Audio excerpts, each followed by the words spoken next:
Good day, students. I am John England, and we are going to talk now about Chinese religion, specifically Confucianism.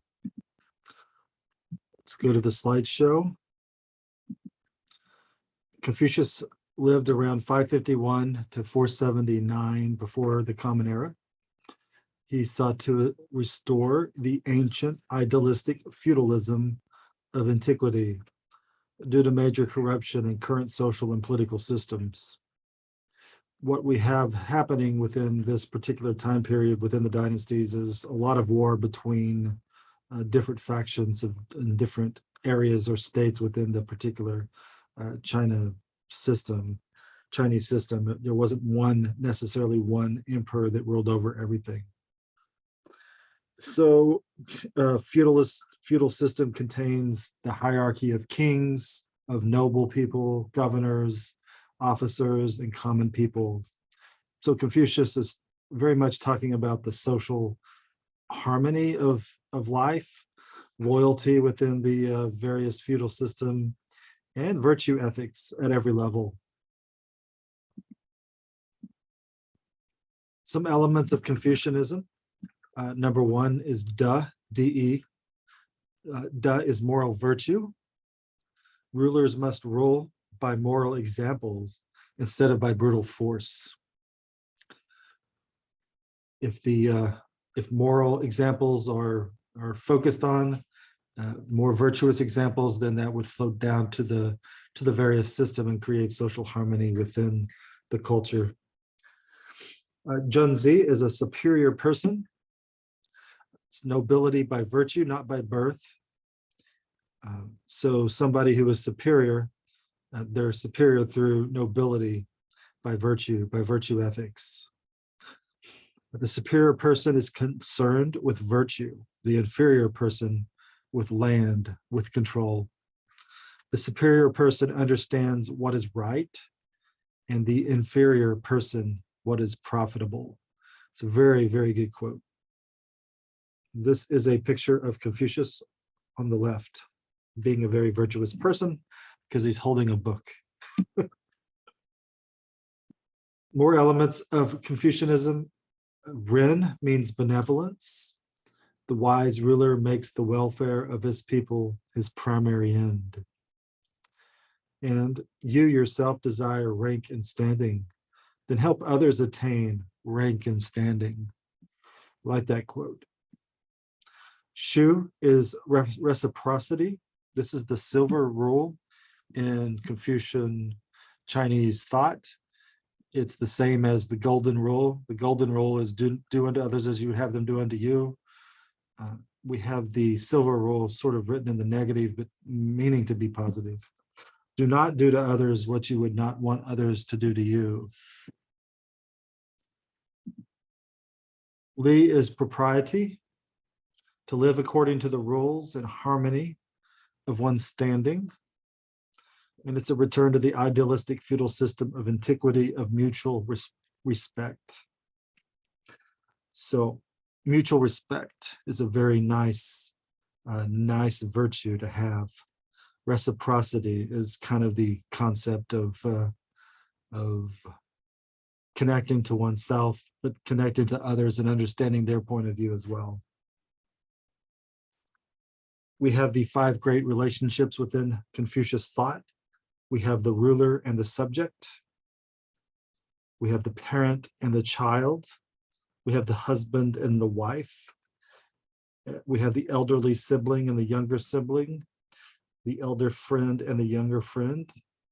In a perfect world, all of these things would work well together.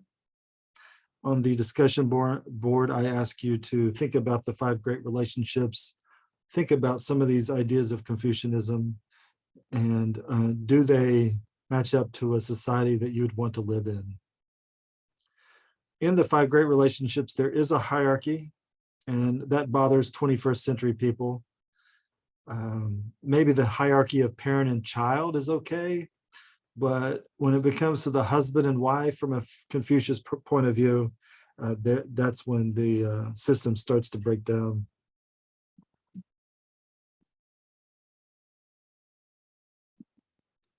Li, of all things that people live by, Li is the greatest. Without Li, we do not know how to conduct a proper worship of the spirits of the universe, or how to conduct the proper status of the king and ministers, the ruler and the ruled, and the elders and the juniors, or how to distinguish the different degrees of relationships in the family. So Li covers pretty much everything.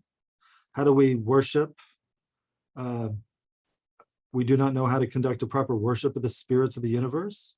So Li relates to that connection of structuring a worship service or the worship of the gods and goddesses of the world. We also need Li to conduct proper status of the king and ministers, and this is where Confucianism comes in more. The ruler and the ruled, to know our place, to know the rules, to know the ethics of this particular system, and to be positive and not ruled by force. The elders and the juniors, that starts to break down in modern culture, I think, but from a Confucian point of view, maybe it's maybe we should return to the elder and junior concept of work. The idea of the apprenticeship is very much a Confucian idea. All right, and also the degrees of relationships within the family. Here we have a few images within Confucianism. This is, I believe, at one of Confucius's birthday celebrations. And these are they look about 14-year-old boys within this picture. And similar photograph. I'm just showing you some examples of the Confucius model in the 21st century. A Confucius temple. Very much looks like the Taoist temple. It's missing the dome, this particular one is. Inside the temple. Can you imagine walking into your grandmother's house and there be a statue of Confucius, a statue of Buddha, and the statue of Lao Tzu all together, all three? In this particular temple, it's just Confucius in the center and somebody else is off to the side. I don't know who that is. But it's important to know that Chinese traditions, you're not just one religion necessarily. You might be a Taoist. You may also be Confucius in philosophy as well. You could be also a Buddhist. So it's a lot more flexible religion is in the Chinese traditions than it is perhaps in the West, where you choose one religion. Well, if you there's a story of this is Japan, not China. There's a story of a Japanese person getting shifting to Christianity, and he's becomes a Christian, and then the priest sees him in a Shinto shrine. So, well, I thought he was a Christian, but he's also Shinto religion. So he's both traditions. Can that be possible? That's a question to ask yourself from the 21st modernist perspective. Can you be more than one religion? How do they flow together? That's all I have for the Confucius PowerPoint lecture. Just some terms that I want you to think about. And I want you to apply all these terms, all the terms, to the discussion forum that we write this week. Thank you for listening.